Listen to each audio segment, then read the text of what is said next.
Purchase Bill Part 2.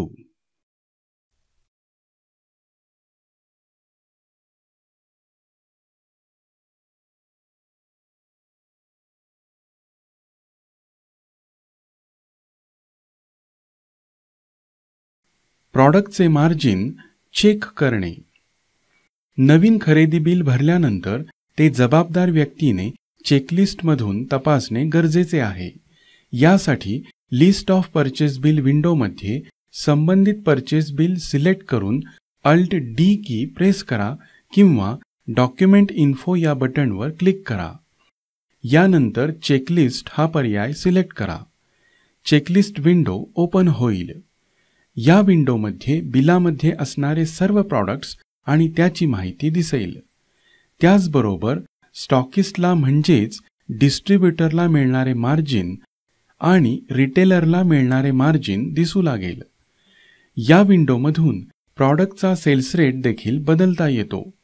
तो बदलण्यासाठी enter की प्रेस करा आणि रेट टाईप करा.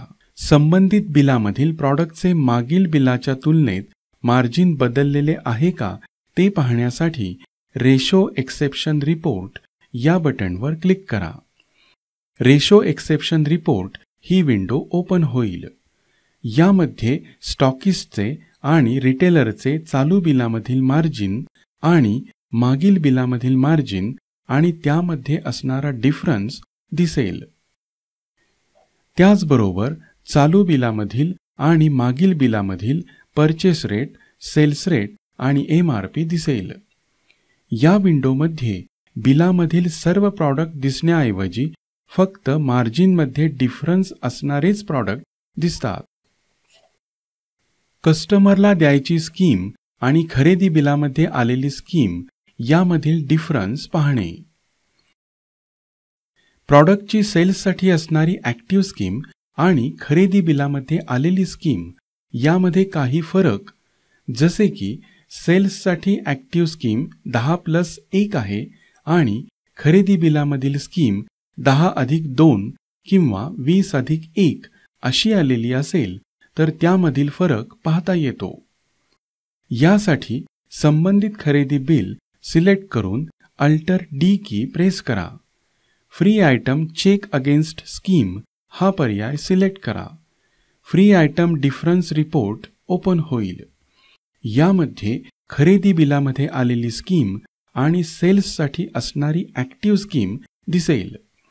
त्याचबरोबर ॲक्टिव्ह स्कीमप्रमाणे कॅल्क्युलेट झालेली फ्री क्वांटिटी देखील दिसू लागेल.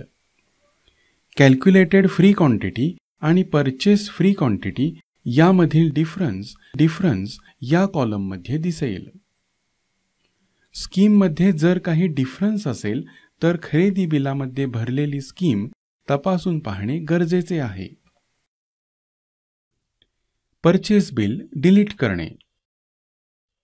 परचेस बिल काढून टाकण्यासाठी डिलीट की प्रेस करा किंवा डिलीट बटनावर क्लिक करा. Are you sure you want to delete record असा मेसेज येईल. येस बटनावर क्लिक करा. संबंधित डॉक्युमेंट संदर्भात काही व्यवहार झाले असतील तर सदर डॉक्युमेंट काढून टाकले जात नाही.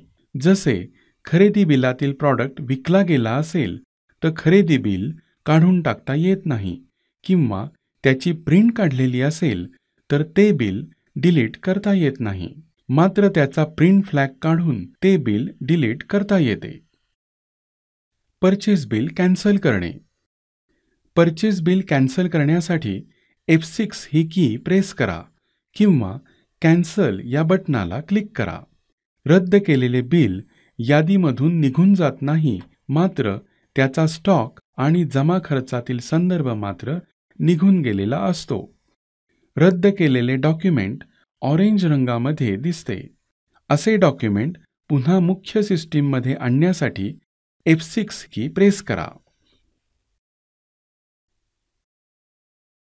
बिलामधील माहितीमध्ये बदल करणे. बिलामधील माहिती बदलण्यासाठी कंट्रोल एंटर ही की प्रेस करा किंवा चेंज बटनावर क्लिक करा. हवे असणारे बदल करून सेव्ह बटनाला क्लिक करा. बिलामधील माहिती पाहणे. बिलामधील माहिती पाहण्यासाठी Alt V ही की प्रेस करा किंवा व्ह्यू बटणाला क्लिक करा. यामध्ये फक्त माहिती सविस्तर पाहता येते, मात्र त्यात बदल करता येत नाही. खरेदी बिलाची रक्कम आणि सॉफ्टवेअरमधील रक्कम एक समान येत नसल्यास काय करावे? खरेदी बिलाची रक्कम आणि सॉफ्टवेअरमधील निव्वळ रक्कम एक समान येत नसेल तर सॉफ्टवेअरमधील प्रॉडक्टचे परचेस रेट आणि परचेस क्वांटिटी बरोबर आहे का ते तपासून पहा. बिलातील व्हॅटची अमाऊंट तपासून पहा. अमाऊंट एक समान नसल्यास प्रत्येक प्रॉडक्टचा व्हॅट टाईप तपासून पहा. त्याचबरोबर बिलामधील व्हॅट हा डिस्काउंट वजा जाता येणाऱ्या रकमेवर लागलेला आहे की सूट वजा न जाता येणाऱ्या रकमेवर लागलेला आहे ते तपासून पहा आणि योग्य त्या फील्डमध्ये डिस्काउंटची रक्कम टाईप करा. खरेदी बिलाची रक्कम राऊंड ऑफ कशी करायची? खरेदी बिलाची रक्कम राऊंड ऑफ करण्यासाठी प्रथम हवा तो सप्लायर सिलेक्ट करा आणि कंट्रोल एंटर की प्रेस करा. चेंज अकाउंट मास्टर रेकॉर्ड ही विंडो ओपन होईल.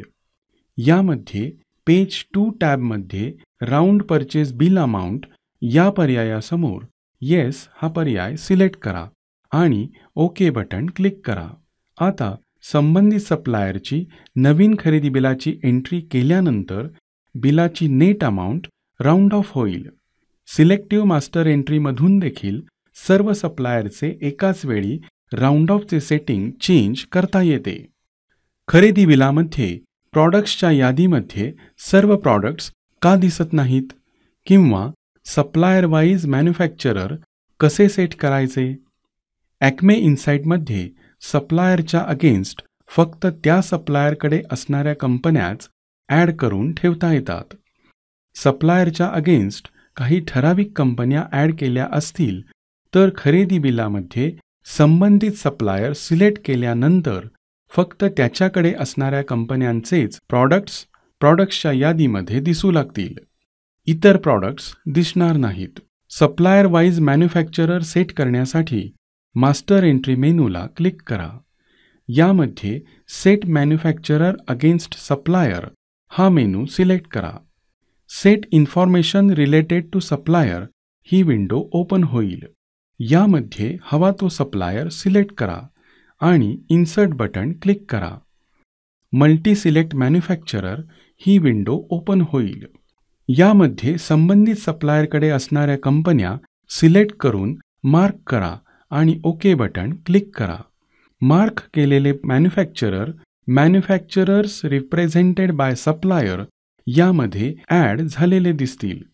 मॅन्युफॅक्चरर डिलीट करण्यासाठी डिलीट की प्रेस करा.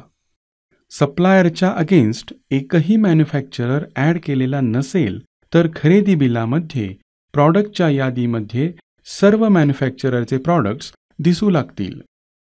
ABC सप्लायरच्या अगेन्स्ट आपण 2 मॅन्युफॅक्चरर ॲड केलेले आहेत. आता आपण ABC सप्लायरची परचेस बिल एंट्री करूया. आपण ABC सप्लायरच्या अगेन्स्ट ABC आणि XYZ हे 2च मॅन्युफॅक्चरर ॲड केल्याने प्रॉडक्ट्सच्या यादीमध्ये फक्त या 2 मॅन्युफॅक्चररचेच प्रॉडक्ट्स दिसत आहेत.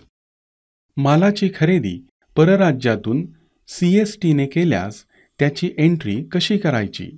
मालाची खरेदी परराज्यातून केली असेल आणि त्यासाठी CST हा व्हॅट टाईप घ्यायचा असेल तर परचेस बिल एंट्री करताना व्हॅट टाईपच्या समोर माऊसने क्लिक करून CST हा व्हॅट टाईप सिलेक्ट करा. CST सिलेक्ट केल्यानंतर संबंधित बिलाला व्हॅट न लागता CST लागेल आणि त्याची अमाऊंट CST या फील्डमध्ये दिसू लागेल.